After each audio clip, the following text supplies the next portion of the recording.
그럼 그런 상담만 받고 그냥 가는 거예요? 돈도 안 내고? 네네네네. 무작정 오셔가지고 저는 어떤 부위를 하면 이뻐질까요? 하시는 분들이 있는데 그러면 제가 머리부터 발끝까지 다 하셔야 될 것 같은데 할 수 있어요? 그거 못 하잖아요. 그죠? 성형수술을 해준다고 해서 나중에 관리를 안 하시면 여러 가지 부작용이나 뭐 구축이나 이런 거 올 수도 있기 때문에 그러니까 어떻게 보면 제일 중요한 팁이 이건 것 같아요. 네네. 제발 시키는 대로 해달라.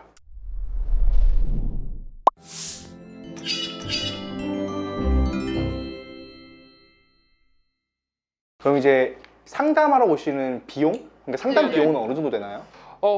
딱히 상담 비용은 딱히 없어요. 근데 뭐 이제 윤곽 상담을 하거나 양악 상담을 한다 이럴 경우에는 CT를 찍어야 하잖아요. CT를 찍어야 되는데 그냥 뭐 심심해서 뭐 상담을 한번 해보자 수술에 관심이 없는데 이런 분들이 요즘엔 참 많기 때문에 그냥 와서 그 CT를 찍고 상담하고 일단 가시는 분들이 참 많아요. 뭐 이럴 경우를 대비해서 상담 비용을 받는데 뭐 거의 3만 원에서부터 10만 원 정도인 것 같아요. 근데 CT 찍는 비용은 그 정도고 뭐 딱히 눈이나 코나 아니면 뭐 지방 흡입이나 뭐 얼굴 지방 이식이나 아니면 다른 부위에는 뭐 딱히 상담 비용이 발생되지는 않는 것 같아요. 그럼 그런 상담만 받고 그냥 가는 거예요? 돈도 안 내고? 네네네네. 돈을 받는다고 하면은 부담을 느끼는 분들이 참 많아요. 네.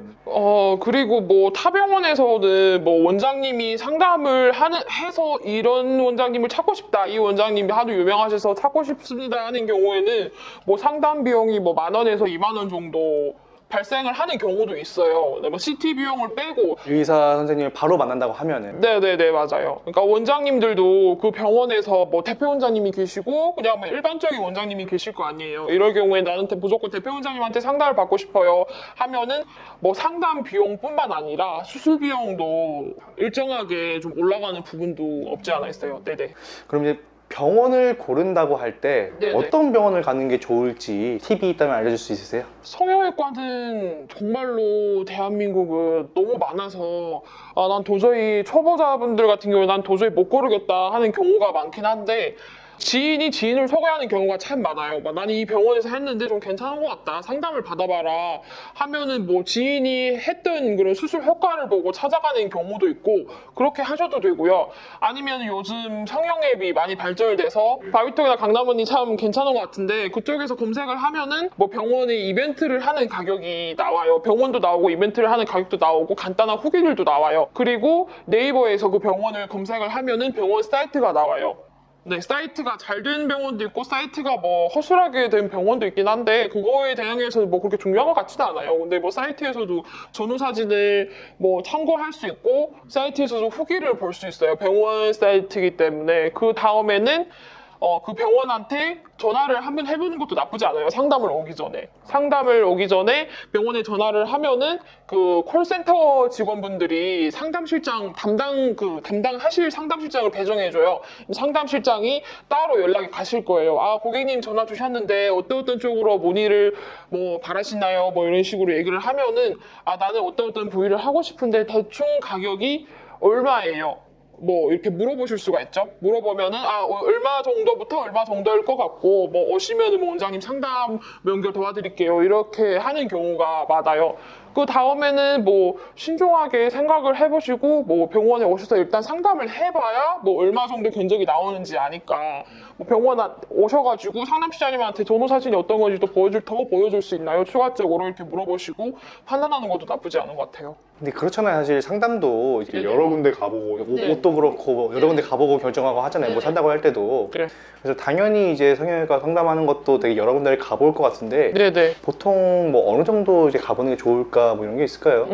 제가 봤을 때는 고객님들이 오프이신 날이나 쉬는 날 하루 정도 선택을 해서 뭐 아침부터 뭐 저녁까지 한 믿는 병원 3-4개를 고르셔가지고 투어 하셔가지고 비교를 하는 게 어떻게 보면 바람직한 것 같아요. 왜냐하면 10곳이나 20곳을 투어를 하시는 분들도 있어요. 그러니까 너무 하도 성격이 너무 꼼꼼하셔가지고 근데 투어를 하시다가 보면은 제가 생각했을 때는 그 병원마다 뭐 수술 방법이 좀 다를 수도 있기 때문에 생각하시다가 너무 나는 너무 복잡하다 이런 경우도 많기 때문에 3개에서 4개 정도 투어하는 게 가장 좋은 것 같아요. 제가 봤을 때는. 네. 아까 말씀해주신 네. 그 팁 네. 그거를 통해서 이제 출연낸 다음에 그 네. 중에 3-4개 정도 이제 투어를 해보고 거기서 이제 네. 결정을 하는 거네요. 네, 맞아요. 네네. 아, 그러면 이제 이분들이 이제 상담을 하러 왔을 때 네네. 정확한 상담을 받기 위해서 어떠한 것들을 알아오고 준비해야 될까요? 본인이 뭘 원하는지 잘 아셔야 될 것 같아요. 어떤 부위를 본인이 하고 싶은지 본인이 스스로 알아야 상담을 할 수 있어요. 무작정 오셔가지고 저는 어떤 부위를 하면 이뻐질까요? 하시는 분들이 있는데 그러면 제가 머리부터 발끝까지 다 하셔야 될 것 같은데 할 수 있어요? 못 하잖아요. 그죠? 그러니까 제가 봤을 때는 눈도 문제고 입도 문제고 코도 문제고 얼굴도 문제예요. 그럼 다 하실 거예요. 그거 못 하시잖아요. 근데 본인이 처음부터 나는 어떤 부위를 개선하고 싶다 본인이 스스로 아셔야 돼요. 일단 부위를 정하고 오셔야 되고요. 그리고 어떻게 변화를 하고 나는 어떤 스타일이 좋다. 본인이 좋아하는 모델 사진 같은 것도 준비를 하셔서 오시는 것도 좋으시고요. 나는 비용을 얼마 정도부터 얼마 정도까지 생각을 하고 있으니까 실장님 아니면 원장님 최대한 맞출 수 있을까요? 이런 식으로도 물어보셔도 될 것 같아요. 본인이 뭘 원하는지 정확히 알고 오시는 게 좋을 것 같아요. 어떤 분들은 오시면은 눈을 상담하고 싶다고 하는데 자꾸 딴소리를 하세요. 눈으로 갔다가 코로 갔다가 입으로 갔다가 자꾸 이렇게 도는데 일단 부위를 본인들이 딱 정하고 어떤 변화를 갖고 싶다는지 명확히 알고 계셔야 수술을 받으셔도 만족도도 높고 잘 된답니다. 아니 그러면 이제 눈으로 갔다 코로 갔다 입으로 가면 3개 다 이렇게 영업하면 되는 거 아닙니까? 네, 그렇게 하는데 그러면은 또 금액이 부족하다고 얘기를 하죠.